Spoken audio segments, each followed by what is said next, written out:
ಇನ್ನು ಧರ್ಮಸ್ಥಳ ಪ್ರಕರಣದಲ್ಲಿ ಎಡಪಂಥೀಯರು ನೇರವಾಗಿ ಅಖಾಡಕ್ಕೆ ಇಳಿದಿದ್ದಾರೆ. ಅವ್ರಿಗೇನ್ರಿ ಕೆಲಸ ಇದರಲ್ಲಿ ಅಂತ ನೀವು ಅಂದ್ಕೊಳ್ಬಹುದು. ಧರ್ಮಸ್ಥಳದಲ್ಲಿ ದೇವರ ಮೇಲೆ ಅವ್ರಿಗೆ ನಂಬಿಕೆ ಇಲ್ಲ ಅಂತಂದ್ರೆ ಅವ್ರಿಗೇನು ಇದರಲ್ಲಿ ಇಂಟ್ರೆಸ್ಟು ಅಂತಂದ್ರೆ SIT ತನಿಖೆ ದಿಕ್ಕು ತಪ್ಪಿಸೋದಕ್ಕೆ ಪ್ರಯತ್ನ ಅಂತ ಎಡಪಂಥೀಯರು ಆರೋಪ ಮಾಡ್ತಾ ಇದ್ದಾರೆ.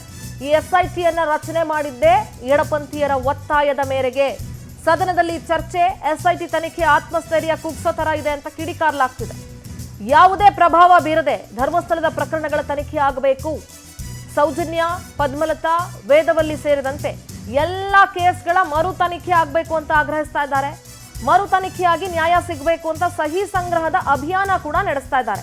SIT ಮೇಲಿನ ಒತ್ತಡ ತಡೆಗೆ ಸಹಿ ಸಂಗ್ರಹ ಅಂತ ಎಡಪಂಥೀಯರು ಹೇಳಿದ್ದಾರೆ. ನಿನ್ನೆ ಸಭೆ ನಡೆಸಿದ್ದಾರೆ. ಇತ್ತ ಪ್ರತಿಪಕ್ಷ ಮುಖಂಡರು ಕೂಡ ಎಡಪಂಥೀಯರ ವಿರುದ್ಧ ಆಕ್ರೋಶ ವ್ಯಕ್ತಪಡಿಸಿದ್ದಾರೆ. ಎಡಪಂಥೀಯರ ಪ್ರಭಾವಕ್ಕೆ ಸರ್ಕಾರ SIT ರಚನೆ ಮಾಡಿದ್ದಾಗಿ ಆರೋಪ ಕೂಡ ಕೇಳಿಬಂದಿದೆ. ಹಾಗಾದ್ರೆ ಸತೀಶ್ ರೆಡ್ಡಿ ಮತ್ತು SR ವಿಶ್ವನಾಥ್ ಶಾಸಕರು ಏನ್ ಮಾತನಾಡಿದ್ರು ಕೇಳಿಸ್ಕೊಳ್ಳೋಣ. ವಿಚಾರವಾದಿಗಳು ಕಳೆದ 15 ದಿನಗಳಿಂದ ಕೂಡ SIT ತನಿಖೆಯಲ್ಲೂ ಕೂಡ ಅವರು ಅನ್ಕೊಂಡೋ ರೀತಿಯಲ್ಲಿ ಯಾರು ವಿಚಾರವಾದಿಗಳು, ಕೆಲವು ಎಡಪಕ್ಷದವರು ಮತ್ತು ಯಾರು ಈ ಕೆಲವರು ಧರ್ಮಸ್ಥಳವನ್ನು ಟಾರ್ಗೆಟ್ ಮಾಡಿ ಪಿತೂರಿಯನ್ನು ಮಾಡ್ತಾ ಇದ್ರು, ಅವರ ಅನ್ಕೊಂಡೋ ರೀತಿಯಲ್ಲಿ SIT ತನಿಖೆಯಲ್ಲಿ ಯಾವುದೇ ರೀತಿಯಾದಂಥ ಗುರುತರವಾದಂಥ ಇಲ್ಲಿಯವರೆಗೂ ಕುರುಹುಗಳು ಸಿಗಲಿಲ್ಲ ಅಂತಕ್ಕಂಥದ್ದು ಎಲ್ಲರಿಗೂ ಜಗಜ್ಜಾಹೀರಾಗಿದೆ. ಅಂತಿಮ ವರದಿಗೆ ನಾವು ಕೂಡ ಕಾಯ್ತಾ ಇದ್ದೀವಿ. ನಿನ್ನೆ ಕೆಲವು ವಿಚಾರವಾದಿಗಳು, ಪ್ರಗತಿಪರರು ಅಂತೇಳಿ ಸಭೆಯನ್ನು ಸೇರಿ ಈ SIT ತನಿಖೆ ಕೂಡ ಸರಿಯಾಗಿ ನಡೀತಾ ಇಲ್ಲ, SIT ಮೇಲೆ ಒತ್ತಡ ಆಗ್ತಾ ಇದ್ದಾರೆ ರಾಜಕಾರಣಿಗಳು, ಆಡಳಿತ ಪಕ್ಷ, ವಿರೋಧ ಪಕ್ಷದವರು ಎಲ್ಲರೂ ಕೂಡ ಸೇರ್ಕೊಂಡವ್ರೆ. ಸೊ ನಾವು ಯೂಟ್ಯೂಬರ್ಸ್ ಪರವಾಗಿ ನಿಂತ್ಕೊಳ್ಬೇಕು. ಮತ್ತು ಧರ್ಮಸ್ಥಳದ ಒಬ್ಬ ಹೇಳಿದ್ದಾರೆ, ಧರ್ಮಸ್ಥಳದ ಉಂಡಿ ಲೆಕ್ಕ ಕೊಡಬೇಕಂತೆ ಇವರಿಗೆ. ಇವರು ಸೌಜನ್ಯಳ ಕೊಲೆಗೆ ನ್ಯಾಯ ಕೇಳ್ತಾ ಇಲ್ಲ, ಇವರು ನೇರವಾಗಿ ಧರ್ಮಸ್ಥಳಕ್ಕೆ ಟಾರ್ಗೆಟ್ ಮಾಡಿರೋದು ಅಂತೇಳಿ ಈಗ ಬಹಿರಂಗ ಆಗೋಯ್ತು. ಅದು ಕಳೆದ ಮೊದಲು ಪವರ್ ಟಿವಿ ಅವರಿಗೆ ಅಭಿನಂದನೆಯನ್ನ ಹೇಳ್ತಾನೆ. ಯಾಕೆಂತ ಹೇಳಿದ್ರೆ ಕಳೆದ ಒಂದು ತಿಂಗಳಿಂದ ಏನು ಧರ್ಮಸ್ಥಳದ ವಿರುದ್ಧವಾಗಿ ಅಪ್ರಚಾರವನ್ನ ಏನು ಮಾಡ್ತಾ ಇದ್ದಾರೆ ಎಡಪಂಥೀಯರು, ಕೆಲವರೆಲ್ಲರೂ ಪ್ರಗತಿಪರರು ಅಂತ ಹೆಸರು ಇಟ್ಕೊಂಡು ಇವರು ಹಿಂದೂಗಳ ಹೆಸರಲ್ಲಿ ಬೇಳೆಯನ್ನ ಬೇಯಿಸ್ಕೊಳ್ಳಿಕ್ಕೆ ಹೊರಟಿದ್ದಾರೆ. ಇವ್ರಿಗೆ ನಿಜವಾಗ್ಲೂ ಏನಾದ್ರೂ ಹಿಂದುತ್ವ ಇದ್ರೆ ಪ್ರಗತಿಪರರಿಗೆ ದೇವಸ್ಥಾನದ ಮಂಜುನಾಥನ ಒಂದು ದರ್ಶನ ಪಡೆದು ಮಾಡಿರೋ ತಪ್ಪುಗಳಿಗೆ ಕ್ಷಮೆಯನ್ನ ಕೇಳಬೇಕು. ಮತ್ತೆ ಧರ್ಮಸ್ಥಳ ಒಂದು 1000 ವರ್ಷಗಳ ಇತಿಹಾಸ ಇರುವಂತ ನಮ್ಮೆಲ್ಲರಿಗೂ ಕೂಡ ಭಕ್ತಿ ಶ್ರದ್ಧಾ ಕೇಂದ್ರ. ಸೌಜನ್ಯ ಕೇಸಲ್ಲಿ ನ್ಯಾಯ ಕೇಳೋದಕ್ಕೆ ಬಂದಿರೋರಲ್ಲ. ಇವರೆಲ್ಲರೂ ಕೂಡ ಮಂಜುನಾಥನ ವಿರುದ್ಧ ಏನಾದ್ರೂ ಪಿತೂರಿಯನ್ನ ಮಾಡಬೇಕು ಅಂತ ಬಂದಿದ್ದಾರೆ. ಈಗಾಗಲೇ ವಿಧಾನಸಭೆಯಲ್ಲಿ ಧರ್ಮಸ್ಥಳದ ಬಗ್ಗೆ ಆಗ್ತಾ ಇರುವಂತಹ ಅನ್ಯಾಯದ ಬಗ್ಗೆ ನಾವೆಲ್ಲ ಧ್ವನಿಯನ್ನ ಎತ್ತಿದ್ದೇವೆ. ಮತ್ತೆ ಹೊರಗಡೆನೂ ಕೂಡ ಏನು ಜನ ಇವತ್ತು ನಮಗೆ ವಾಲಂಟಿಯರ್ ಆಗಿ ಬಂದು ನಾವು ಧರ್ಮಸ್ಥಳದ ಪರವಾಗಿದ್ದೇವೆ, ನಾವೆಲ್ಲರೂ ಕೂಡ ಯಾತ್ರೆಗೆ ಬರ್ತೇವೆ ಅಂತೇನು ಈಗ ಅವ್ರು ಹೇಳ್ತಾರೆ. ನಾವು ಯಾರು ಕೂಡ ಒಬ್ಬರನ್ನು ಬಲವಂತ ಮಾಡ್ಕರ್ದಿಲ್ಲ. ನಾವು ಯಾತ್ರೆಗೆ ಹೋಗ್ತಾ ಇದ್ದೇವೆ ಅಂತ ಹೇಳಿದ್ರೆ ನಾವು ಕೇವಲ ಒಂದು 50 ವೆಹಿಕಲ್ ಸ್ಟಾರ್ಟ್ ಮಾಡಿದ್ದು, ಇವತ್ತು 250 ವೆಹಿಕಲ್ಗೆ ಈಗಾಗಲೇ ನಮ್ಮೊಟ್ಟಿಗೆ. ಎಸ್ ಸರ್, ನಾನು ಚರ್ಚೆ ಮುಂದುವರಿಸ್ತಾ ಹೋಗ್ತೀನಿ. ಎಡಪಂಥೀಯರು ನೇರವಾಗಿ ಈಗ ಅಖಾಡಕ್ಕೆ ಇಳಿದಿದ್ದಾರೆ. ಇಷ್ಟು ದಿನ ತೆರೆಮರೆಯಲ್ಲಿ ಇತ್ಕೊಂಡು ತೆರೆಮರೆಯಲ್ಲಿ ಷಡ್ಯಂತ್ರವನ್ನ ರೂಪಿಸ್ತಾ, ಕುತಂತ್ರಗಳನ್ನ ರೂಪಿಸ್ತಾ ಇದ್ದವರು ಈಗ ನೇರವಾಗಿ ಅಖಾಡಕ್ಕೆ ಇಳಿದಿದ್ದಾರೆ. ಹಲೋ ಸರ್, ಕೇಳಿಸಿದ್ಯಾ ನನ್ನ ಧ್ವನಿ? ಎಸ್, ಮತ್ತೊಮ್ಮೆ ಸಂಪರ್ಕಕ್ಕೆ ತೆಗೆದುಕೊಳ್ಳುವಂತ ಪ್ರಯತ್ನ ಮಾಡ್ತೀನಿ. ಇದು ನೋಡಿ, ನಿನ್ನೆ ಎಡಪಂಥೀಯರ ಸಭೆ ನಡೆದಿದ್ದು, ಆ ಸಭೆಯ ಫುಟೇಜ್ಗಳನ್ನ ನೀವೀಗ ಗಮನಿಸ್ತಾ ಇದ್ದೀರಿ. ಇವರದ್ದೇ ಒಂದು ಅಜೆಂಡಾ ಇದೆ. ಇಲ್ಲಿ ಸೌಜನ್ಯಗೆ ನ್ಯಾಯ ಸಿಗಬೇಕು ಅಂತ ಹೇಳಿಕೊಂಡು ಇವರು ಧರ್ಮಸ್ಥಳದ ಹುಂಡಿ ಮೇಲೆ ಈಗ ಕಣ್ಣಿಟ್ಟಿದ್ದಾರೆ. ಸೌಜನ್ಯಗೂ ಧರ್ಮಸ್ಥಳದ ದೇವಾಲಯಗೂ, ಶ್ರೀ ಕ್ಷೇತ್ರಕ್ಕೂ ಏನ್ ಸಂಬಂಧ ಇದೆ? ಶ್ರೀ ಕ್ಷೇತ್ರದ ಹುಂಡಿ ಎಣಿಕೆ ಕಾರ್ಯ ಮಾಡಕ್ಕೆ ಇವ್ರು ಯಾರು? ಆ ಹುಂಡಿ ದುಡ್ಡಿಗೆ ಕಣ್ಣು ಹಾಕೋದಕ್ಕೆ ಇವ್ರಿಗೇನು ರೈಟ್ಸ್ ಇದೆ? ಅದಕ್ಕೂ ಇವ್ರಿಗೂ ಏನು ಸಂಬಂಧ? ಈ ರೀತಿಯಾದಂಥ ಹಲವು ಪ್ರಶ್ನೆಗಳು ಮೂಡ್ತಾ ಹೋಗುತ್ತೆ. ಎಸ್, ರಾಕೇಶ್ ಸರ್ ನೇರ ಸಂಪರ್ಕದಲ್ಲಿ ಜಾಯ್ನ್ ಆಗ್ತಾ ಇದ್ದಾರೆ. ಸರ್, ಧರ್ಮಸ್ಥಳ ಪ್ರಕರಣದಲ್ಲಿ ಈಗ ಇಷ್ಟು ದಿನ ತೆರೆಮರೆಯಲ್ಲಿ ಇತ್ಕೊಂಡು ಕುತಂತ್ರವನ್ನ, ಷಡ್ಯಂತ್ರವನ್ನ ರೂಪಿಸ್ತಿದ್ದಂಥ ಎಡಪಂಥೀಯರು ಈಗ ನೇರವಾಗಿ ಅಖಾಡಕ್ಕೆ ಇಳಿದಿದ್ದಾರೆ. ಹಲವು ಪ್ರಶ್ನೆಗಳು ಮೂಡುತ್ತೆ ಸರ್. ನಾನೊಂದು 2-3 ಪ್ರಶ್ನೆಗಳನ್ನ ನಿಮ್ಮ ಮುಂದೆ ಇಟ್ಬಿಡ್ತೀನಿ. ಒಂದು, ಧರ್ಮಸ್ಥಳ ಪ್ರಕರಣದಲ್ಲಿ ಈಗ ಸೌಜನ್ಯಗೆ ನ್ಯಾಯ ಕೊಡಿಸೋಕೆ ಹೊರಟಿರುವಂತ ಇವ್ರು ಎಲ್ಲ ಬುದ್ಧಿಜೀವಿಗಳು ಅಥವಾ ಪ್ರಗತಿಪರರು, ಎಡಪಂಥೀಯರು ಅಂತ ನಾವು ಏನ್ ಹೇಳ್ತೀವಿ, ಇವ್ರು ಎಲ್ರಿಗೂ ಕೂಡ ಸೌಜನ್ಯಗೆ ನ್ಯಾಯ ಕೊಡಿಸ್ಬೇಕಾದ್ರೆ ಧರ್ಮಸ್ಥಳದ ಹುಂಡಿ ಹಣದ ಬಗ್ಗೆ ಲೆಕ್ಕ ಯಾಕೆ ಕೊಡಬೇಕು? ಒಂದು ಪ್ರಶ್ನೆ. ಎರಡನೇ ಪ್ರಶ್ನೆ, ಧರ್ಮಸ್ಥಳ ಎಲ್ರಿಗೂ ಅಂದ್ರೆ ಶ್ರೀ ಕ್ಷೇತ್ರ ಮಂಜುನಾಥನ ದೇವಾಲಯ ಮುಜರಾಯಿ ಇಲಾಖೆಗೆ ಒಳಪಟ್ಟಿಲ್ಲ ಅನ್ನುವಂಥದ್ದು ಎಲ್ರಿಗೂ ಗೊತ್ತಿದೆ. ಹಾಗಾಗಿ ಆ ಕ್ಷೇತ್ರವನ್ನ ಟಾರ್ಗೆಟ್ ಮಾಡ್ತಾ ಇದ್ದಾರಾ, ಹಾಗಾಗಿ ವೀರೇಂದ್ರ ಹೆಗ್ಡೆ ಅವರನ್ನ ಟಾರ್ಗೆಟ್ ಮಾಡ್ತಾ ಇದ್ದಾರಾ, ಎಲ್ಲೋ ಒಂದ್ ಕಡೆ ಆ ಕ್ಷೇತ್ರದ ಹೆಸರು ಹಾಳು ಮಾಡಬೇಕು, ಆ ಕ್ಷೇತ್ರಕ್ಕೆ ಹರಿದು ಬರುವಂತಹ ಫಂಡ್ಸ್ ಅನ್ನ ಹಾಳು ಮಾಡಬೇಕು, ಈ ರೀತಿಯಾದಂತಹ ಆಲೋಚನೆಗಳು ಇಟ್ಕೊಂಡಿದ್ದಾರಾ ಅನ್ನೋದು ಎರಡನೇ ಪ್ರಶ್ನೆ. ಮೂರನೇ ಪ್ರಶ್ನೆ, ಅಗೇನ್ ಸೌಜನ್ಯಗಾಗ್ಲಿ, ಪದ್ಮಲತಾಗಾಗ್ಲಿ ಅಥವಾ ವೇದವಲ್ಲಿ ಆಗ್ಲಿ, ಫಾರ್ ದ್ಯಾಟ್ ಮ್ಯಾಟರ್ ಯಾವುದೇ ಒಬ್ಬ ಹೆಣ್ಣು ಮಗುವಿನ ಅತ್ಯಾಚಾರಕ್ಕೋ ಅಥವಾ ಕೊಲೆಗೋ ನ್ಯಾಯ ಕೊಡ್ಸಕ್ ಹೊರಟಿರುವಂತ ಇವರು ನ್ಯಾಯ ಸಿಗೋದು ಕೋರ್ಟ್ ನಲ್ಲಿ ಅನ್ನೋದು ಎಲ್ರಿಗೂ ಗೊತ್ತಿದೆ. ಅಂಡ್ ನ್ಯಾಯವನ್ನ ಕೇಳಬೇಕಾಗಿರೋರು ಅವರ ಕುಟುಂಬದವರು. ಸೌಜನ್ಯ ತಾಯಿ ಕೇಳಬೇಕು, ಇಲ್ಲ ಪದ್ಮಲತಾ ಕುಟುಂಬದವ್ರು ಕೇಳಬೇಕು, ಇಲ್ಲ ವೇದವಲ್ಲಿಯ ಕುಟುಂಬದವ್ರು ಯಾರಾದ್ರೂ ಇದ್ರೆ ಅವರವರ ಕುಟುಂಬದವರು ಹೋಗಿ ಕೋರ್ಟ್ ನಲ್ಲಿ ನ್ಯಾಯ ಕೇಳಬೇಕು, ಮತ್ತೆ ಸಾಕ್ಷಿಗಳ ಮೂಲಕ ಒಡೆದಾಡಬೇಕೇ ಹೊರತು ಇವರೆಲ್ಲ ಕುತ್ಕೊಂಡು ಧರ್ಮಸ್ಥಳದ ಹುಂಡಿ ಲೆಕ್ಕ ಕೊಡಿ, ಧರ್ಮಸ್ಥಳ ಹಂಗೆ, ಶ್ರೀ ಕ್ಷೇತ್ರ ಹಂಗೆ, ಕಾವಂದ್ರ ಹಿಂಗೆ, ಫಾರ್ ದ್ಯಾಟ್ ಮ್ಯಾಟರ್ ಯಾರೇ ಆಗ್ಲಿ ಏನ್ ರೈಟ್ಸ್ ಇದೆ ಸರ್ ಮಾತಾಡೋದಕ್ಕೆ? ಸಿಂಧೂರ, ವೆರಿ ವೆರಿ ಸಿಂಪಲ್. ನೀವೊಂದು ಮಾತು ಹೇಳಿದ್ರಿ, ಬುದ್ಧಿಜೀವಿಗಳು ಅಂತ, ಮತ್ತು ಎಡಪಂಥಿಗಳು ಅಂತ ಹೇಳಿದ್ರಿ. ಕೆಲವರು ಇವರನ್ನು ಎಡಬಿಡಂಗಿಗಳು ಅಂತಲೂ ಕರೀತಾರೆ. ಏನಕ್ಕಂದರೆ ಕುಣಿಯಲಾರದವ ತಮ್ಮ ಅಂಗಳ ಸರಿಯಿಲ್ಲ ಅಂತ ಹೇಳ್ದಂಗೆ, ನನ್ನ ನಂಬಿಕೆ ನನಗೆ ಇದೇನಾ ಇಲ್ಲೇ ಬೇರೆ, ಇನ್ನೊಬ್ಬನ ನಂಬಿಕೆಯನ್ನು ಕ್ವಶನ್ ಮಾಡಲಿಕ್ಕೆ ಯಾವ ಸಂವಿಧಾನದಲ್ಲೂ ಅಥವಾ ಇವರ ಯಾರಿಗೂ ಇವರಿಗೆ ಹಕ್ಕಿಲ್ಲ. ನೀನು ಯಾಕೆ ನಂಬ್ತೀಯಾ, ನೀನು ಏನಕ್ಕೆ ಹೋಗ್ತೀಯ ಅನ್ನೋದಕ್ಕೆ. ಇವರೆಲ್ಲ ಎಡಪಂಥೀಯರಂತ ಏನು ಹೇಳ್ಕೊತಾರಲ್ಲ, ಇವರೆಲ್ಲ ತಮಗಿಂತ ನಮಗಿಂತ ಜ್ಞಾನಿಗಳು ಯಾರಿಲ್ಲ, ನಮ್ಮ ಬರವಣಿಗೆ ಮತ್ತು ನಮ್ಮ ಓದಿಗಿಂತ ಇನ್ನೊಬ್ಬನೇ ಇಲ್ಲವೇ ಇಲ್ಲ ಅಂತ ಹೇಳೋ ಒಂದು ಸಿಂಪಲ್ ಉದಾಹರಣೆ ಕೊಡ್ತೀನಿ ನಮಗೆ. ನೀವು ಹೇಳಿದ್ರಲ್ಲ ಬುದ್ಧಿಜೀವಿಗಳು ಅನ್ನೋದಕ್ಕೆ ಒಂದು ಸಿಂಪಲ್ ಉದಾಹರಣೆ. ನಮ್ಮ ಡಾಕ್ಟರ್ ಅನಂತಮೂರ್ತಿಯವರಿದ್ದರು, ಜ್ಞಾನಪೀಠ ಪುರಸ್ಕೃತರು. ಅವರು ಒಂದು ಕಡೆ ಹೇಳ್ತಾರೆ, ನಾನು ದೇವರನ್ನು ನಂಬಲ್ಲ, ನಾನು ಈ ಎಲ್ಲ ಸಂಸ್ಕೃತಿಯನ್ನು ಈ ಎಡಬಿಡಂಗಿತನ ಇದೆಲ್ಲ ನನಗೆ ಅಂತ ಹೇಳ್ತಾರೆ. ಅವ್ರು ಹೇಳ್ತಾರೆ, ನಾನು ಒಂದು ದಿನ ಚಿಕ್ಕವನಿರುವಾಗ ನಾಗನ ಕಲ್ಲಿಗೆ ನಾನು ಹುಚ್ಚ ಹೊಯ್ದಿದ್ದೆ, ನನಗೇನು ಆಗಿಲ್ಲ, ಯಾವ ನಾಗ ಯಾವ ದೇವರು ಅಂತ ಈ ಬುದ್ಧಿಜೀವಿ ಮಾತಾಡಿದರು. ನಿಮಗೆ ಅವರ ಕಡೆಯ ಕಾಲದ ವಿಲ್ಗನ್ನು ಒಮ್ಮೆ ನೀವು ನೋಡಿದರೆ ಅವರು ಬರೀತಾರೆ ಅದರಲ್ಲಿ, ನನ್ನನ್ನು ಹಿಂದೂ ಸಂಪ್ರದಾಯದ ಪ್ರಕಾರ ಈ ರೀತಿಯಾಗೇ ಸುಡಬೇಕು, ನನ್ನನ್ನು ಸುಟ್ಟ ಮೇಲೆ ಭಸ್ಮ ಇದೆ ಅಲ್ಲ, ಆ ಭಸ್ಮವನ್ನು ತಗೊಂಡು ಹೋಗಿ ಈ ನದಿಯಲ್ಲಿ ಬಿಡಬೇಕು ಅನ್ನುವ ಒಂದು ವಿಲ್ಲನ್ನು ಬರೆದಿರ್ತಾರೆ. ಇದು ಬುದ್ಧಿಜೀವಿಗಳು. ಇವರು ಹೇಳುವುದೊಂದು ಮಾಡುವುದೊಂದು ಇವರೆಲ್ಲ ಧರ್ಮಸ್ಥಳದ ಲೆಕ್ಕ ಕೇಳುವುದಕ್ಕಿಂತ ಮುಂಚೆ ಇವರ ಲೆಕ್ಕಗಳನ್ನು ಏನಾದರೂ ಎಲ್ಲರಿಗೆ ಕೊಟ್ಟರೆ ಅದು ಉತ್ತಮ. ಇದಕ್ಕೆ ಎಡಪಂಥೀಯರು ಮತ್ತು ಮಾವೋವಾದಿಗಳು ನಕ್ಸಲೈಟ್ ಲಿಂಕ್ ಇದೆ ಅಂತ ಅನ್ನೋದನ್ನು ನಾವು ಸಾರಿ ಬೊಬ್ಬೆ ಹಿಡಿದು ಹೇಳ್ತಾ ಇದ್ವಿ. ನೀವು ನೋಡಿ, ನಮ್ಮ ಪ್ರತಿಯೊಂದು ಎಪಿಸೋಡಲ್ಲಿ ನಾವು ಕ್ಲಿಯರ್ ಆಗಿ ಹೇಳ್ತಾ ಇದ್ವಿ, ಇದರಲ್ಲಿ ಎಡಪಂಥೀಯರಿದ್ದಾರೆ, ಇದರಲ್ಲಿ ಮಾವೋವಾದಿಗಳಿದ್ದಾರೆ, ಇದರಲ್ಲಿ ನಕ್ಸಲೈಟ್ಗಳಿದ್ದಾರೆ, ಇದರಲ್ಲಿ ಕ್ರಿಮಿನಲ್ಗಳಿದ್ದಾರೆ, ಇದರಲ್ಲಿ ಧರ್ಮ ನಿಂದಕರಿದ್ದಾರೆ ಅಂತ ಯಾಕೆ ಹೇಳ್ತಾ ಇದ್ದೀವಿ ಅಂದರೆ, ಇದು ಟಾರ್ಗೆಟ್ ಹಿಂದೂ ಧರ್ಮ, target Dharmasthala, target Veerendra Hegde, target Manjunatha ಮತ್ತು ಅಣ್ಣಪ್ಪ ಸ್ವಾಮಿ ಅಂತ ಹೇಳ್ತಾ ಇದ್ವಿ. ಈಗ ನಾವು ಹೇಳಿದ್ದಕ್ಕೆ ಪ್ರೂಫ್ ಥರ ಮೊದಲನೇ ಪ್ರೂಫ್ ಏನಂದರೆ, ಅದೇ ದಕ್ಷಿಣ ಕನ್ನಡದ ಇನ್ಚಾರ್ಜ್ ಮಿನಿಸ್ಟರ್ ಆದಂತಹ ದಿನೇಶ್ ಗುಂಡೂರಾವ್ ಅವರು ಹೇಳ್ತಾರೆ, ಹೌದು ನಾವು SIT ಮಾಡ್ತಾ ಇರಲಿಲ್ಲ, ನಾವು SIT ಮಾಡಬೇಕಾದ್ರೆ ಈ ಎಡಪಂಥೀಯರು ಕಾರಣ, ಅದರಿಂದಾಗಿ ನಾವು ಮಾಡಿದ್ವಿ. ಇವತ್ತು ಸತೀಶ್ ರೆಡ್ಡಿ ಹೇಳಿರ್ಬೋದು ಅಥವಾ ವಿಶ್ವನಾಥ್ ಹೇಳಿರ್ಬೋದು, ಇನ್ನಿತರರು ಹೇಳಿರ್ಬೋದು, ಬಟ್ ಆ ದಿನ ನಮ್ಮ ದಿನೇಶ್ ಗುಂಡೂರಾವರೇ ಒಪ್ಕೋತಾರೆ, ಸಿದ್ದರಾಮಯ್ಯನ ಮನೆಗೆ ಎಡೆ ಬಿಡದೆ ಈ ಎಡಪಂಥೀಯರು ಬಾಗಿಲು ಬಿಡಲಿಕ್ಕೆ ಶುರು ಮಾಡಿದ್ರು, ಬಂದವರಿಗೆ ಪ್ರೆಷರೈಸ್ ಮಾಡಲಿಕ್ಕೆ ಶುರು ಮಾಡಿದ್ರು, ನಾವು ಮಾಡಿದ್ವಿ ಅಂತ. ನೀವು ಹೇಳಿದ್ರಿ ಇವ್ರಿಗೇನು ಇಂಟ್ರೆಸ್ಟು ಅಂತ. ಕೆಲವರು ಸ್ಯಾಡಿಸ್ಟ್ಗಳಿರ್ತಾರೆ, ನಾನೂ ಒಳ್ಳೆಯವನಾಗಬಾರ್ದು, ನಾನೂ ಒಳ್ಳೆ ಬಟ್ಟೆ ಹಾಕಬಾರ್ದು, ಇನ್ನೊಬ್ಬನು ಒಳ್ಳೆ ಬಟ್ಟೆ ಹಾಕೋದನ್ನು ನೋಡಬಾರ್ದು, ನಾನೂ ಒಂದು ಕಡೆ ತಿರುಗಾಡಬಾರ್ದು, ಇನ್ನೊಬ್ಬನು ತಿರುಗಾಡಬಾರ್ದು, ನನ್ನ ಮನೆ ಹಾಳಾದ್ರೂ ತೊಂದರೆ ಇಲ್ಲ, ಇನ್ನೊಬ್ಬನ ಮನೆ ಉದ್ಧಾರ ಆಗಬಾರ್ದು ಅನ್ನುವ ರೀತಿಯಲ್ಲಿ ಇವ್ರದ್ದೊಂದು ಸ್ವಲ್ಪ ಮೈಂಡ್ ಸೆಟ್ ಅದೇ ರೀತಿ. ನೀವು ನೋಡಿ ಅವರನ್ನೆಲ್ಲ ಒಂದ್ಸಲ ಮೈಂಡ್ ಸೆಟ್ ನೋಡಿ, ಅವರು ತಮ್ಮಕ್ಕಿಂತ ಜ್ಞಾನಿಗಳು ಯಾರಿಲ್ಲ, ಅವರ ಬಗ್ಗೆ ತಿಳ್ಕೊಳ್ಳೋದಕ್ಕಿಂತ ಮುಂಚೆ ಇನ್ನೊಬ್ಬನ ಡೊಂಕ್ ಏನಿದೆ, ಇನ್ನೊಬ್ಬ ಏನು ಮಾಡ್ತಾವನೆ, ಇನ್ನೊಬ್ಬ ಒಳ್ಳೆದಾದರೆ ಅವನನ್ನು ಯಾವ ರೀತಿ ಎಳೆದಾಕ್ಬೋದು, ಈ ಥರದ ಥಿಂಕಿಂಗ್ಗಳಿಗೆ ನಾವು ಎಡಪಂಥೀಯರಂತಲೇ ಕರಿತೀವಿ. ಸಮಾಜದಲ್ಲಿ ಇದೇ ಎಡಪಂಥೀಯರು ಎಷ್ಟು ರೀತಿಯ ಒಂದು ಹೋರಾಟವನ್ನು, ಇಷ್ಟೊಂದು ನಾವು ಹಲವು ಭ್ರಷ್ಟಾಚಾರದ ಕೇಸ್ಗಳನ್ನು ತಂದಿದ್ದೀವಿ, ನಾವು ಹಲವು ರೇಪ್ ಕೇಸ್ಗಳನ್ನು ತಂದಿದ್ದೀವಿ, ನಾವು ಹಲವು ಥರದ ಸ್ಕ್ಯಾಮ್ಗಳನ್ನು ಡಿಕ್ಲೇರ್ ಮಾಡಿದ್ವಿ.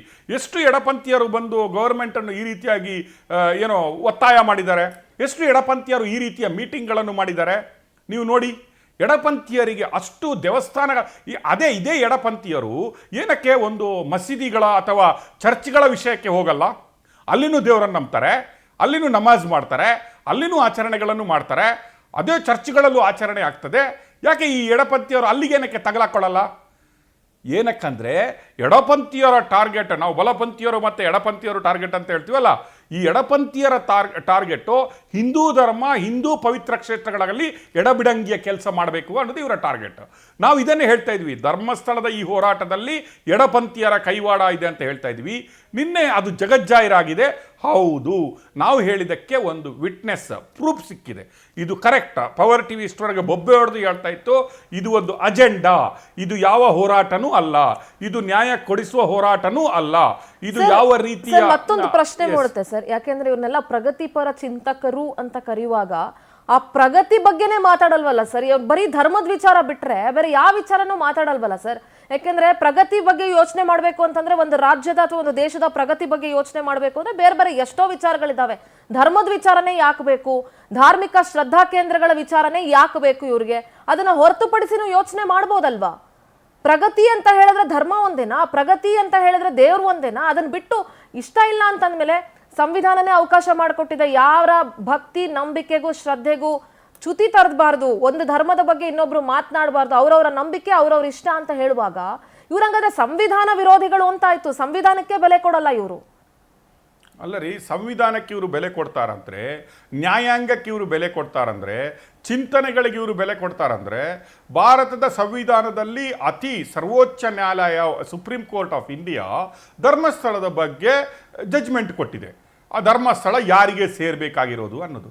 ಇವರು ಅದನ್ನು ಕ್ವಶನ್ ಮಾಡ್ತಾರೆ. ಅಂದರೆ ಇವರಿಗೆ ಭಾರತದ ಸಂವಿಧಾನದ ಅಥವಾ ನ್ಯಾಯಾಂಗದ ಬಗ್ಗೆನೇ ನಂಬಿಕೆ ಇಲ್ಲ ಅಂತ ಆಯಿತು. ಈಗ ಇವರು ಮಾಡ್ತಾ ಇರುವ ಕ್ವಶನ್, ನೀವು ಹೇಳ್ತಾ ಇದ್ರಿ ಈಗ ಸಂತೋಷ್ ರಾವ್ ಆರೋಪಿ ಅಲ್ಲ ಅಂತ ಆಯಿತು. ಈಗ ಅದನ್ನು ಯಾರಪ್ಪ ನಿಲ್ಲಿಸಿದ್ದಾರೆ ಇವರಿಗೆ? ಈಗ ಎಡಬಿಡಂಗಿಗಳಿಗೆ ಯಾರು ನಿಲ್ಲಿಸಿದ್ದಾರೆ? ಇವ್ರು ಇಲ್ಲಿವರೆಗೆ ಎಲ್ಲೋಗಿದ್ರು? ಆಗಲೇ ಸಂತೋಷ್ ರಾವ್ನ ಹಗರಣ ಏನು ರೇಪ್ ಕೇಸು ಕೋರ್ಟಲ್ಲಿ ಬರುವಾಗ ಆಗಲೇ ಇವ್ರ ಹತ್ರ ಇದ್ದಿದ್ದು ಎಲ್ಲ ಡಾಕ್ಯುಮೆಂಟ್ಗಳನ್ನು ತಗೊಂಡೋಗಿಬಿಟ್ಟು ಸಬ್ಮಿಟ್ ಮಾಡಿಸ್ಬೇಕಿತ್ತು. ಬರವಣಿಗೆಗಿಂತ ಕೂತ್ಕೊಂಡ್ಬಿಟ್ಟು ನನ್ನ ಚಿಂತನೆ ಅಂತ ಬರೆದ್ರೆ ದೇಶ ಚೇಂಜ್ ಆಗಲ್ಲ, ಸಮಾಜ ಉದ್ಧಾರ ಆಗಲ್ಲ. ನಾನು ಎಡಪಂಥೀಯ ಅಂತ ಗುರುತಿಸ್ಕೊಂಡ್ಬಿಟ್ಟು ಒಂದು ಮೀಟಿಂಗಲ್ಲಿ ಕೂತ್ಕೊಂಡ್ಬಿಟ್ಟು, ನಾನು ಕಮ್ಯುನಿಸ್ಟ್ ಅಪ್ಪ, ನನ್ನ ಥಿಂಕಿಂಗ್ ಈ ರೀತಿಯಪ್ಪ, ನಾನು ಈ ರೀತಿ ಬರಿತೀನಪ್ಪ, ನಾನು ಯಾವುದೋ ಒಂದು 10 ಕಮ್ಯುನಿಸ್ಟ್ ಬುಕ್ ಓದಿದ್ದೀನಪ್ಪ, ಅದರಲ್ಲಿ ಹಿಂಗಿತ್ತಂತ ಬರೆದ್ರೆ ದೇಶ ಮತ್ತೆ ಸಮಾಜ ಚೇಂಜ್ ಆಗಲ್ಲ. ಇವ್ರುಗಳ ಒಂದು ಏನು ಖಾಲಿ ಬರವಣಿಗೆಯಿಂದ ದೇಶ ಚೇಂಜ್ ಆಗಬೇಕಂದ್ರೆ ನಾವೆಲ್ಲ ಕೂತ್ಕೊಂಡು ಇವತ್ತು ಬರವಣಿಗೆ ಮಾಡ್ಬೋದಿತ್ತು. ಅದು ಹಿಂಗೆ, ಅದು ಯಾರ್ರೀ ಯಾವ ಎಡಪಂಥೀಯನು ಧರ್ಮಸ್ಥಳದಲ್ಲಿ ಮಾಡಿದಂತಹ ಕಾರ್ಯಕ್ರಮಗಳನ್ನು ಮಾಡಿದ್ದಾನೆ? ಯಾವ ಎಡಪಂಥೀಯನು ಸಮಾಜಮುಖಿ ಅಂತ ಕೆಲಸಗಳನ್ನು ಮಾಡಿದ್ದಾನೆ? ಮಾಡಲಿ. ಇವರು ವೀರೇಂದ್ರ ಹೆಗಡೆ ಅವರು ಮಾಡಿದ ಕೆಲಸಗಳನ್ನು ಲಿಸ್ಟ್ ಮಾಡುವ, ಏನೇನು ಸಮಾಜಮುಖಿ ಕೆಲಸಗಳನ್ನು ಮಾಡಿದ್ದಾರೆ. ಇವರು ಕೇಳ್ತಾರೆ, ಯಾರ್ದ್ರಿ ದುಡ್ಡು ಡಬ್ಬಿಗೆ ಹಾಕಿದ್ರಿ, ನಮ್ಮ ಸಮಾಜ ಹಾಕಿದ್ರಿ. ಇವ್ರಿಗೆ ಯಾವ ಹಕ್ಕಿಲ್ಲ ರೀ. ಈ ಎಡಪಂಥೀಯರಿಗೆ, ಈ ದೇವರನ್ನು ನಂಬದವರಿಗೆ ಇವರು ಒಂದು ಕಾಸು ಅಲ್ಲಿಗೆ ₹1 ಹಾಕಿದ್ದಾರೆ ಇವರು ಕ್ವಶನ್ ಮಾಡಲಿಕ್ಕೆ. ಇವರೇನಾದರೂ ದೇವರನ್ನು ನಂಬೋರಾ? ಇವರೇನು ಅಲ್ಲಿ ಹೋಗಿ ಧರ್ಮಸ್ಥಳದಲ್ಲಿ ಡಬ್ಬಿಗೆ ದುಡ್ಡು ಹಾಕಿ ಬಂದವರಾ? No rights they have. ಇವತ್ತು ಕೂತ್ಕೊಂಡು ಅಲ್ಲೇ ಫೋಟೋ ತಗೊಂಡು ನಾವೇನೋ ಮೀಟಿಂಗ್ ಮಾಡಿದ್ವಿ ಅಂತ ಅಂದ್ಕೊಂಡು CM ಮನೆಗೆ ಹೋಗ್ಬಿಟ್ಟು ನಾವು ಎಡಪಂಥೀಯರು ಬಂದಿದ್ದೀವಿ. ವಾಟ್ ಈಸ್ ದಿಸ್ ಎಡಪಂಥೀಯರು? Nonsense. ನೋ ಬಲಪಂಥೀಯರು, ನೋ ಎಡಪಂಥೀಯರ್ರಿ, ಎಲ್ಲರೂ ಒಂದೇ. ಸಮಾಜಮುಖಿ ಕೆಲಸ ಮಾಡಿದರೆ, ಸಮಾಜದ ಉದ್ಧಾರಕ್ಕಾಗಿ ಅವನು ಬದುಕಿದ್ರೆ ರೈಟಿಂಗಲ್ಲಿ ಬದುಕಲಿಕ್ಕಾಗಲ್ಲ. ಅದು ಆ ಕಾಲ, ಹೋರಾಟದ ಕಾಲದಲ್ಲಿ ಏನೋ ಒಂದು ರೈಟಿಂಗ್ ಮಾಡಿಬಿಟ್ಟು ಇದೇ ಎಡಪಂಥೀಯ ತಲೆನೇ ನೋಡಿ, ಅದೇ ಕಮ್ಯುನಿಸ್ಟ್ ನಕ್ಸಲೈಟ್ ತಲೆನೇ ಇರುವುದು ಆ ಮಟ್ಟಣ್ಣವರಿಗೆ ಮತ್ತು ತಿಮ್ಮರೋಡಿಗೆ. ಇವತ್ತೇನು ಹೇಳ್ತಾರೆ ಎಡಪಂಥೀಯರು? ಇವತ್ತು ಸುಜಾತ ಭಟ್ರವರ ಏನು ಚರಿತ್ರೆ ಎಡಪಂಥೀಯವರಿಗೆ ಕಾಣ್ತಾ ಇಲ್ವಾ? ಈ ಹೋರಾಟದಿಂದ ಯಾರು ಇದ್ರು ಈ ಎಡಪಂಥೀಯವ್ರಿಗೆ ಇವತ್ತು ಕಾಣ್ತಾ ಇಲ್ವಾ? ಯಾರನ್ನ ಒಂದು ಫೇಕ್ ಕ್ಯಾರೆಕ್ಟರನ್ನು ಕ್ರಿಯೇಟ್ ಮಾಡಿಬಿಟ್ಟು ಇಡೀ ಸಮಾಜವನ್ನು ತಪ್ಪಿದಾರಿಗೆ ತರಿಸ್ತಾ ಇದ್ರಲ್ಲ, ಈಗ ಎಡಪಂಥೀಯರಿಗೆ ಕಾಣಲ್ವಾ? ಬರೀರಿ, ನಾಳೆ ಇದರ ಬಗ್ಗೆ ಎಡಪಂಥೀಯವರು ಕೂತ್ಕೊಂಡು ನಿಮಗೆ ಒಳ್ಳೆ ಬರವಣಿಗೆ ಬರುತ್ತಲ್ಲ, ಬರೀರಿ. ಧರ್ಮಸ್ಥಳದ ಬಗ್ಗೆ ಬರೀಲಿಕ್ಕೆ ಬರುತ್ತೆ, ವೀರೇಂದ್ರ ಹೆಗಡೆ ಅವರಿಗೆ ಬರೀಲಿಕ್ಕೆ ಬರುತ್ತೆ, ಯಾಕೆ ಇವ್ರ ಬಗ್ಗೆ ಬರೀಲಿಕ್ಕಾಗಲ್ವಾ? ಬರೀರಿ. ಮೊನ್ನೆವರೆಗೆ ಬರ್ತಿದ್ದಿರಲ್ಲ ಸುಜಾತ ಮೇಜರ್ ಅಪ್ಡೇಟ್ ಸಿಗ್ತಾ ಇದೆ ಸರ್. ಒಂದು ಬ್ರೇಕಿಂಗ್ ಅಪ್ಡೇಟ್ ಬರ್ತಾ ಇದೆ, ನಾನು ನಿಮ್ಮನ್ನ ಮಾತನಾಡಿಸ್ತೀನಿ ಸರ್. ಧರ್ಮಸ್ಥಳದ ಹೋರಾಟದಲ್ಲಿ ಸುಳ್ಬುರ್ಕಿ ಸುಜಾತ ಈಗ ಏಕಾಂಗಿಯಾಗಿದ್ದಾರೆ. ಫಸ್ಟ್ ಹೋಗಿ ಕಂಪ್ಲೇಂಟ್ ಕೊಟ್ರಲ್ಲ ಅನನ್ಯ ಭಟ್ ಅಂತ ಹೇಳಿ, ಆ ಸುಜಾತ ಭಟ್ ಬಗ್ಗೆ ಆಕೆಯ ಸಹೋದರ ಎಕ್ಸ್ಕ್ಲೂಸಿವ್ ಆಗಿ ಮಾತನಾಡಿದ್ದಾರೆ ಪವರ್ ಟಿವಿ ಜೊತೆಗೆ. ಪವರ್ ಟಿವಿಯಲ್ಲಿ ಸುಜಾತ ಭಟ್ ಸಹೋದರ ಎಕ್ಸ್ಕ್ಲೂಸಿವ್ ಮಾತುಗಳನ್ನಾಡಿದ್ದಾರೆ. ಸುಜಾತ ಭಟ್ ವರ್ತನೆ ಬಗ್ಗೆ, ಅನನ್ಯ ಬಗ್ಗೆ ಸಹೋದರ ಏನ್ ಹೇಳಿದ್ರು, ಸಂಪೂರ್ಣ ಮಾಹಿತಿಯನ್ನ ಪವರ್ ಟಿವಿ ಜೊತೆ ಹಂಚಿಕೊಂಡಿದ್ದಾರೆ. ಏನ್ ಹೇಳಿದ್ದಾರೆ? ಯಾಕಂದ್ರೆ ಬೇರೆ ಯಾರು ಏನ್ ಹೇಳಿದ್ರು ಸುಳ್ಳು ಅಂತ ಅಂದ್ಕೊಳ್ಬಹುದು ನೀವು.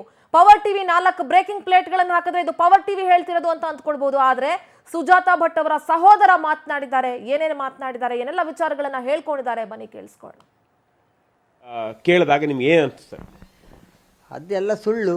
ನಾವಂತೂ ನಂಬುದಿಲ್ಲ. ಅಲ್ಲ, ನಮಗೆ ವಿಷಯ ಗೊತ್ತಿಲ್ಲ. ಆ್ಯಕ್ಚುಲಿ ನಾವಂತೂ ಮದುವೆ ಮಾಡಿ ಕೊಟ್ಟಿಲ್ಲ ಅವಳನ್ನು. 1964-65 ಏನೋ ಹುಟ್ಟಿದಾಳೆ. ನನಗಿಂತ 1 ವರ್ಷ ದೊಡ್ಡವಳು, 1-1.5 ವರ್ಷ ಏನೋ ದೊಡ್ಡವಳು ಅಷ್ಟೇ. ಮತ್ತೆ ಅವಳು 1984 ಅವಳದ್ದು SLC ಆಗಿದೆ. 84-83 ಅದು ಗೊತ್ತಿಲ್ಲ, ಒಂದು ಅಂದಾಜು. ಇಲ್ಲೇ ಉಡುಪಿಯಲ್ಲೇ ಓದಿದ್ದು. ಉಡುಪಿಯಲ್ಲೇ ಓದಿ ಅವಳು ಹೋಗಿದ್ದಾಳೆ. ಅದರ ಮೇಲೆ ಎಲ್ಲಿ ಹೋಗಿದ್ದಾಳೆ ಅಂತೇಳಿ ನಮಗೂ ಗೊತ್ತಿಲ್ಲ. ಒಂದು ಸರ್ತಿ ಕರ್ಕೊಂಬಂದು ಏನೋ ಇದಾಗಿದೆ ಅಂತೇಳಿ ಬಿಟ್ಟು, ಅನೈತಿಕ ಸಂಬಂಧ ಇದೆ ಅಂತೇಳಿ ಬಿಟ್ಟು ಅವಳನ್ನು ಕರ್ಕೊಂಬಂದು ಕೂರಿಸಿ ಮನೆಯಲ್ಲಿ ಎಲ್ಲ ವ್ಯವಸ್ಥೆ ಮಾಡಿ ಕೊಟ್ಟಿತ್ತು. ಇನ್ನು ಸುಧಾರಿಸ್ತಾಳೆ ಅಂತೇಳಿ. ಅವಳು ಸುಧಾರಿಸಲೇ ಇಲ್ಲ. ಅದರ ಮೇಲೆ ಪುನಃ ಎದ್ದು ಬಿದ್ದು ಓಡಿ ಹೋದ್ಲು. ಎಷ್ಟು ವರ್ಷಕ್ಕದವ್ರದ್ದು? ಅದು 84 ಓಡಿ ಹೋದ್ದು. 10ನೇ ಕ್ಲಾಸ್ ಕಲ್ತುಕೊಳ್ಳಿ ಓಡಿ ಹೋಗಿದ್ದಾಳೆ. ಅಷ್ಟರಿಂದ ಸಂಪರ್ಕ ಹೆಂಗ್ ಸರ್ ಅವಾಗಿಂದ?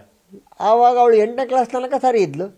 ಅದರ ಮೇಲೆ ಅವಳದ್ದು 2 ವರ್ಷದಲ್ಲಿ ಅನೈತಿಕ ಎಂಥದೆಲ್ಲ ಉಂಟು ಅಂತೇಳಿ ನಮ್ಮ ಅಪ್ಪ ಹೇಳ್ತಾ ಇದ್ರು. ನಾವು ಆವಾಗ ಸಣ್ಣ ಪ್ರಾಯ, ನಮಗೆ ಅಷ್ಟೆಲ್ಲ ಒಂದು ಅನುಭವ ಗಿನುವ ಎಲ್ಲ ಅದರದ್ದು ಇದಿಲ್ಲ. ಹಾಗಾಗಿ ಆದರೂ ಸಹ ನಾನು ಅವಳನ್ನು ಸುಧಾರಿಸಿಕೊಂಡು ಇಟ್ಕೊಂಡೆ. ಅದರ ಮೇಲೆ ನಮ್ಮ ಅಪ್ಪನೇ ರಾತ್ರಿ ಕರ್ಕೊಂಬಂದು ಬಿಟ್ಟಾಗ ರಾತ್ರಿ ಅಪ್ಪನೇ ಬಿಟ್ಟು ಕಳಿಸಿದ್ರು, ಮಗಳಲ್ವಾ ಅಂತೇಳಿ ಬಿಟ್ಟು ಹಾಗೆ ಅಂತೇಳಿ. ಅವಳು ಬಿಟ್ಟು ಕಳಿಸಿದ ಕೂಡ ಅವಳು ಓಡಿ ಹೋದ್ಲು. ಅದರ ಮೇಲೆ ನಾವು ಹೇಳಿದ್ವಿ, ಯಾವ ಕಾರಣಕ್ಕೂ ನಮ್ಮ ಸಂಬಂಧಿಕರನ್ನು ತೋರಿಸಬೇಡಿ ಅವರನ್ನು, ಇನ್ನು ನಮಗೆ ಅವರದ್ದು ಟಚ್ ಬೇಡ ಅಂತೇಳಿ ಹೇಳಿದ್ದು.